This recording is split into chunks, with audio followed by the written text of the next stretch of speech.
अस्सलाम वालेकुम वरहमतुल्लाहि वबरकातुहू। अज़ीज़ तलबा व तालिबात, welcome to our YouTube channel online science lecture and literature. उम्मीद है आप सब बखैर आफियत से होंगे। चलें स्टार्ट करते हैं। आज का उन्वान, आज का टॉपिक, आज का लेक्चर, गैशियस एक्सचेंज इन एनिमल्स।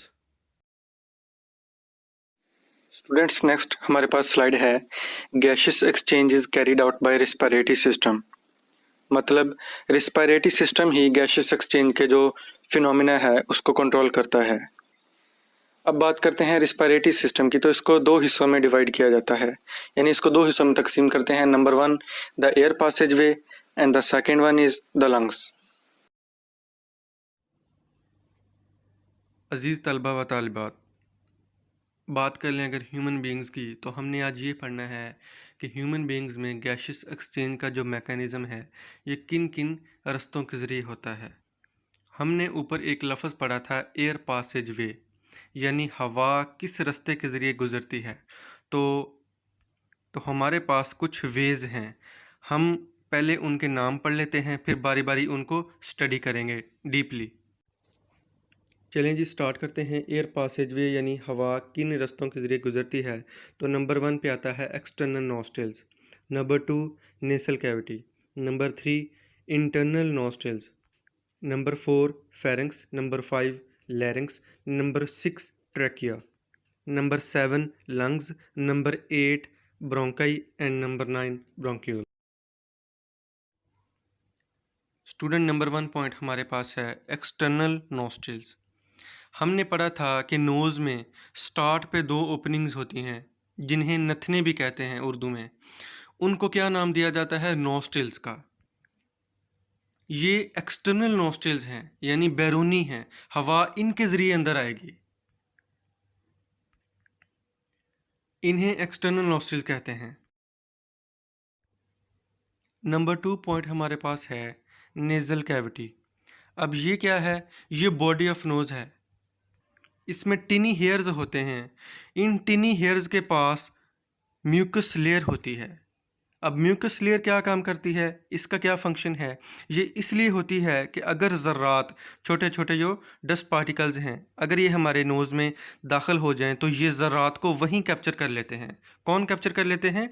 म्यूकस लेयर ये कैप्चर करती है, ताकि ये ज़र्रात आगे हमारे जो एयर पासेज वे हैं उस तक ना जाएं और प्रॉब्लम क्रिएट ना करें। स्टूडेंट्स, नेक्स्ट जो हमारे पास पॉइंट है वो है फेरिंक्स। फेरिंक्स क्या है? ये मस्कुलर पासेज वे है। इसका इस्तेमाल कहाँ पे किया जाता है? इसको फूड के लिए भी इस्तेमाल करते हैं और इसको विंड के लिए भी इस्तेमाल करते हैं, दोनों के लिए। फेरेंस की जो ओपनिंग है उस पे फाइब्रस कार्टिलेज प्रेजेंट होती है, जिसे ग्लॉटिस का नाम दिया जाता है। Narrow opening at the top of pharynx. इसके ऊपर एक कैप लाइक स्ट्रक्चर होता है ग्लॉटिस के ऊपर, जिसे एपीग्लॉटिस का नाम दिया जाता है। बात कर लें अगर लेरिंक्स की, तो लेरिंक्स के बारे में समझ लीजिए कि इनको साउंड बॉक्स और वॉइस बॉक्स का नाम दिया जाता है।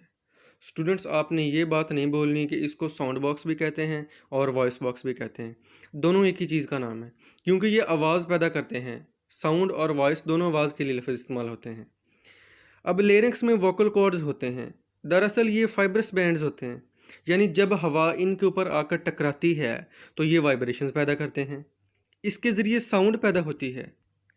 अगर हमारे नेक रीजन में लैरिंक्स में कोई प्रॉब्लम होती है तो वॉइस प्रॉपर वे से अदा नहीं हो पाती, यानी हम बोल नहीं सकते सही तरीके से, लिहाजा प्रॉब्लम क्रिएट होती है। नेक्स्ट हमारे पास स्टूडेंट्स पॉइंट है ट्रैकिया। ट्रैकिया के बारे में गौर से समझ लें, इसको विंड पाइप का नाम भी दिया जाता है। ट्रैकिया की ख़ास बात यह है कि इसमें सी शेप्ड कार्टिलेजिनस रिंग्स होते हैं। अब सी शेप्ड कार्टिलेजिनस रिंग्स का क्या फंक्शन है ये सुन लें। ये ट्रैकिया को फटने से बचाते हैं, यानी अगर हवा का ज़्यादा प्रेशर आ जाए तो ये ट्रैकिया की सरफेस एरिया जो है उसको इंक्रीज़ कर देते हैं। किसको इंक्रीज़ करेंगे? ट्रैकिया के सरफेस एरिया को। ट्रैकिया के सरफेस एरिया को जब इंक्रीज़ करते हैं तो यही ट्रैकिया को बेनिफिट है, जो ट्रैकिया को फटने से बचाता है। अब सवाल ये बनता है कि ये सी शेप्ड कार्टिलेजिनस रिंग्स क्यों हैं, यानी सर्कल में क्यों नहीं है। अब हवा अगर ज़्यादा प्रेशर से अंदर आए, अगर ये सर्कल फॉर्म में मौजूद हों, फ़र्ज़ कर लेते हैं अगर ये सर्कल फॉर्म में मौजूद हों, सी शेप्ड कार्टिलेजिनस रिंग्स की बात कर रहा हूँ, तो हवा जितने ज़्यादा प्रेशर से अंदर दाखिल होगी तो ख़तरा है कि वो फट सकते हैं। लिहाजा इसीलिए सी शेप्ड कार्टिलेजिनस रिंग्स बने हैं। जब हवा का ज़्यादा प्रेशर आता है तो ये अपने सरफेस एरिया को इंक्रीज़ कर देते हैं, यानी ये थोड़ा सा खुल जाते हैं। इस तरह से ट्रैकिया फटने से बच जाता है। इसकी लेंथ की अगर बात कर लें तो 12 सेंटीमीटर इसकी लेंथ है। इसमें हाईली कार्टिलेज प्रेजेंट होते हैं। स्टूडेंट्स, नेक्स्ट हमारे पास पॉइंट है lungs. Lungs exist in pairs, यानी ये दो शक्ल में पाए जाते हैं, यानी लेफ़्ट और राइट। ट्रैकिया लंग्स में दाखिल होने से पहले दो ट्यूब्स में तकसीम होता है, यानी दो ट्यूब्स में डिवाइड होता है। एक को ब्रोंकाई का नाम देते हैं और दूसरी को ब्रोंक्यूल्स का। बात कर लें अगर ब्रोंकाई की, तो स्टूडेंट्स गौर से सुने, ये कार्टिलेज होती हैं, इनमें कार्टिलेज होती हैं, लेकिन ज़्यादातर इसमें स्मूथ मसल्स पाए जाते हैं। ब्रोंकाई फर्दर छोटी छोटी ट्यूब्यूल्स में डिवाइड हो जाती हैं, जिन्हें ब्रोंक्यूल्स का नाम दिया जाता है। ब्रोंक्यूल्स क्या हैं? ये छोटी छोटी ट्यूब्यूल्स में आगे फर्दर तब्दील हो जाती हैं, यानी डिवाइड होती रहती हैं। ब्रोंक्यूल से आगे अगर बात कर लें फर्दर, छोटी छोटी ट्यूब्यूल्स में ब्रोंक्यूल जब डिवाइड होती हैं तो ये आगे एल्व्यूलर डक्ट में तकसीम होती हैं, यानी आगे एल्व्यूलर डक्ट में ये डिवाइड हो जाती हैं। इसके एंड में एक स्ट्रक्चर होती है जिसे क्लस्टर या पाउचेस का नाम दिया जाता है। उस क्लस्टर या पाउचेस जो शक्ल है उसको एल्वियोलाई कहते हैं। अब एल्वियोलाई की ख़ास बात यह है कि ये स्ट्रक्चरल और फंक्शनल यूनिट है लंग्स का। स्टूडेंट्स, दो बातें आपने यहाँ पे याद रखनी है। जब हवा इंटर होती है तो एसोफेगस जो है, खुराक की नाली, वो बंद रहेगी। जब खुराक इंटर होती है तो ट्रैकिया बंद रहेगा। ट्रैकिया क्या है? ये सांस की नाली है। स्टूडेंट्स, बात कर लें अगर ब्लड सप्लाई की, तो एल्व्यूलर डक्ट जो हैं ये एपिथेलियल सेल से मिलकर बने होते हैं और कैपिलरीज की लेयर इसको इर्द गिर्द से सराउंड करती है। दिल जो है हमारा हार्ट, पल्मोनरी आर्टरी के ज़रिए डीऑक्सीजनेटेड ब्लड को लंग्स तक भेज देता है। अब जब लंग्स में वो ब्लड जाएगा डीऑक्सीजनेटेड वाला, तो वहाँ उसकी प्योरीफिकेशन होगी। फिर जब वो प्योरीफाई हो जाएगा तो वो ऑक्सीजनेट फॉर्म में, यानी ऑक्सीजनेटेड ब्लड नाम दिया जाता है फिर उस ब्लड को। वो फिर वापस पल्मोनरी वेन के ज़रिए वापस आएगा। ठीक है, गया किस फॉर्म में था? पल्मोनरी आर्टरी के ज़रिए। ठीक है, आया किस फॉर्म में है? पल्मोनरी वेन के ज़रिए। इस तरह सर्कुलेशन चलती है। स्टूडेंट्स, बात दोबारा गौर से सुन लें।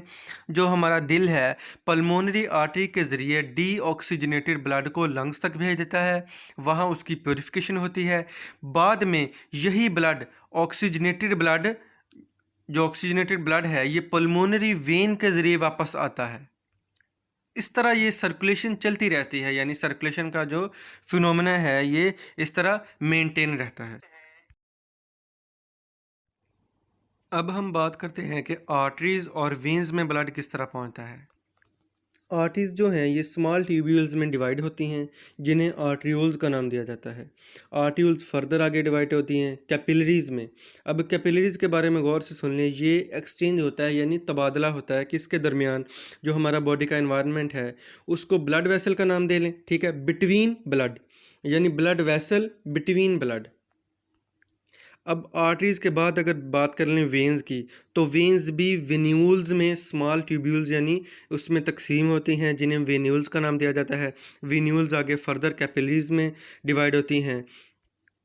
इस तरह जब ये कैपिलरीज़ में डिवाइड होंगी तो आर्टरीज़ आगे भी कैपिलरीज़ में डिवाइड हुआ था और वेन्स भी आगे कैपिलरीज़ में डिवाइड हुआ है। इस तरह ये आपस में आके मिल जाते हैं और एक्सचेंज होता है between blood and blood vessels. इस तरह ये सर्कुलेशन मेंटेन रहती है।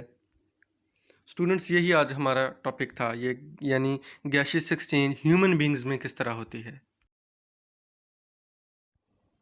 अब जो हमने टॉपिक डिस्कस किया है gaseous exchange in human beings, इसको आपने रट्टा नहीं लगाना, इसको आपने समझना है, पहले अंडरस्टैंड करना है इसके इजी कॉन्सेप्ट को। ठीक है, फिर उसको आपने याद करना है, लिखना है। जो बंदा लिख के देखता है फिर उसको भूलता नहीं है। ये बात आपने हमेशा याद रखनी है।